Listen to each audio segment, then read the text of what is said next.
ব্যবসার ক্ষতি এই ব্যাপারটা কিন্তু বেশ জটিল তাই না? বিশেষ করে যখন নতুন ট্যাক্স বা করের আইনকানুন বুঝতে হয়। তো আজকের এই আলোচনায় আমরা ঠিক এটাই করব। প্রস্তাবিত নতুন আয়কর আইনের অধীনে ব্যবসায়িক ক্ষতির নিয়মগুলো একদম সহজ করে বুঝে নেব। আচ্ছা, ধরুন একটা ব্যবসা লসে চলছে, মানে যা আয় তার চেয়ে ব্যয় বেশি। এখন কি হবে, কি করার আছে? এই সহজ প্রশ্নটার উত্তরই কিন্তু আমরা খুঁজব, আর এই টেকনিক্যাল বিষয়টাকে সবার জন্য সহজবোধ্য করে তুলব।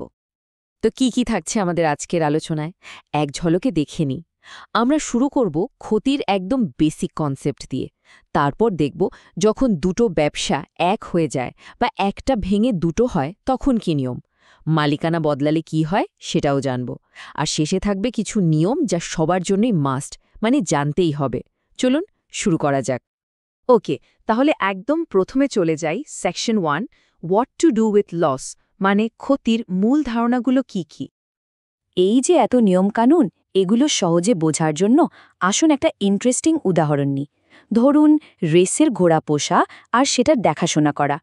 এটা একটা দারুণ উদাহরণ, কারণ এর নিয়মগুলো খুব পরিষ্কার আর নির্দিষ্ট। তো প্রথম যে শব্দটা আমাদের জানতে হবে সেটা হলো সেট অফ। এর মানেটা কি? সহজ কথায় এক জায়গার লসকে অন্য জায়গার লাভ দিয়ে অ্যাডজাস্ট করা। তবে রেসের ঘোড়ার ক্ষেত্রে একটা মজার নিয়ম আছে। এই ব্যবসার লস শুধুমাত্র রেসের ঘোড়া থেকে জেতা টাকা দিয়েই সেট অফ করা যাবে, অন্য কোনো ইনকামের সাথে কিন্তু নয়। আচ্ছা, সেট অফ তো বুঝলাম, কিন্তু যদি লস এত বেশি হয় যে সেই বছরে সেট অফ করার মতো যথেষ্ট লাভই হলো না, তখন এখানেই আসে আমাদের দ্বিতীয় কনসেপ্ট, ক্যারি ফরওয়ার্ড। মানে যে লসটা বছর কাজে লাগলো না সেটাকে পরের বছরের লাভের সাথে অ্যাডজাস্ট করার জন্য বয়ে নিয়ে যাওয়া। সোজা কথায় লোকসানটাকে ভবিষ্যতের জন্য বাঁচিয়ে রাখা। কিন্তু এই যে লোকসান বয়ে নিয়ে যাব, সেটা কতদিন ধরে করা যাবে? একটা সময়সীমা তো থাকবে, তাই না? হ্যাঁ, আছে। রেসের ঘোড়ার ব্যবসার ক্ষেত্রে এই সময়টা হলো মাত্র 4 বছর, এর বেশি কিন্তু নয়। তো বেসিক কনসেপ্টগুলো তো বোঝা গেল। এবার চলুন একটু বড় পরিসরে ভাবি, কি হবে যখন দুটো কোম্পানি এক হয়ে যায় বা একটা কোম্পানি ভেঙে যায়? মানে ব্যবসায় পুনর্গঠনের সময় লসের নিয়মগুলো কি? চলুন দেখে নিই।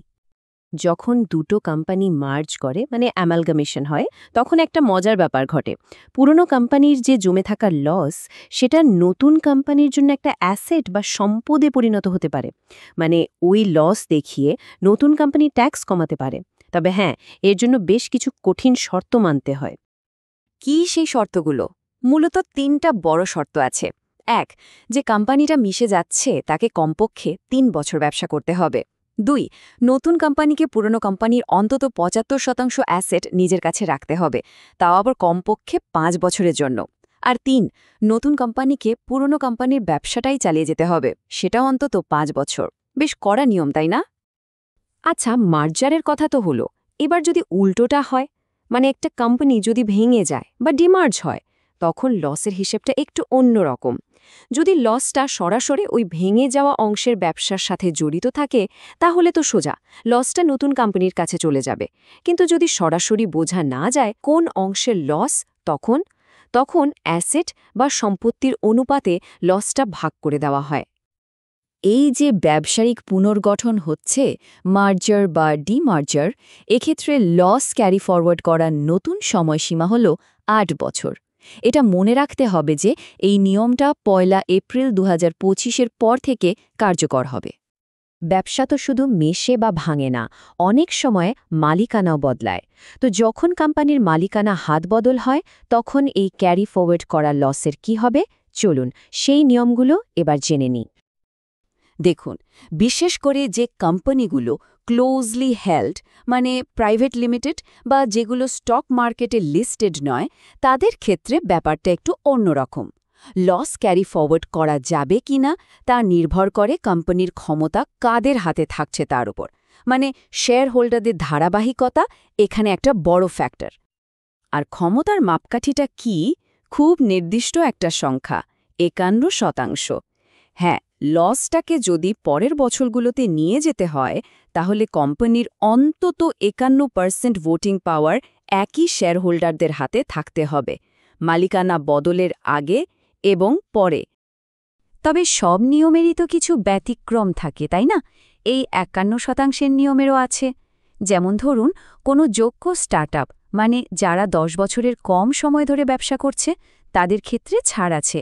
বা ধরুন কোনো শেয়ার হোল্ডারের মৃত্যুতে শেয়ার হাতবদল হলো কিংবা কেউ তার আত্মীয়কে শেয়ার গিফট করল, এসব ক্ষেত্রেও এই নিয়মটা খাটবে না। আরও কিছু ক্ষেত্র আছে, যেমন সরকারি অনুমোদনপ্রাপ্ত পুনর্গঠন। ওকে, আমরা অনেকগুলো বিশেষ পরিস্থিতি নিয়ে কথা বললাম। এবার এমন কিছু নিয়মের কথা বলবো যা সবার জন্য, মানে এগুলো একদম নন নেগোশিয়েবল। এই নিয়মগুলো সবাইকে জানতে হবে এবং মানতেই হবে।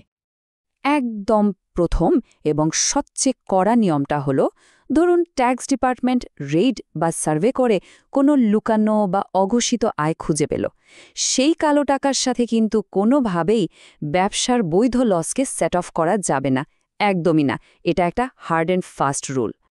আর দ্বিতীয় যে কড়া নিয়মটা মনে রাখতে হবে সেটা হলো সময়ানুবর্তিতা।